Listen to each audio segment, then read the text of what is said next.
Mais malgré tout, une grande puissance comme la France, comme les États-Unis ou comme l'Union soviétique, s'ils décident de retirer une partie de l'aide qu'ils vous apportent actuellement, peuvent vous mettre dans de graves difficultés intérieures. Mais c'est vrai.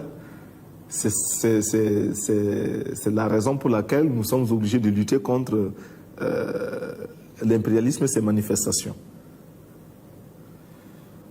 L'impérialisme, aujourd'hui, c'est qu'il est très important, il est plus utile pour lui de nous dominer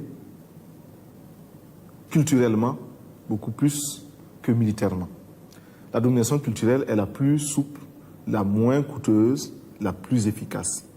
Et c'est pourquoi nous disons qu'aujourd'hui, pour renverser le régime de Haute-Volta, il n'est peut-être pas nécessaire d'amener des mercenaires puissamment armés.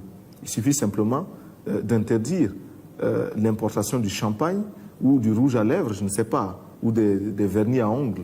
Cela suffit à nous renverser. Parce que la petite bourgeoisie aujourd'hui est convaincue qu'elle ne peut se passer de ces produits-là. Eh bien, il nous faut travailler à décoloniser les mentalités. Nous travaillons à reconditionner notre peuple, à accepter de vivre tel qu'il est, à ne pas avoir honte de ces réalités, à s'en contenter et même à s'en glorifier.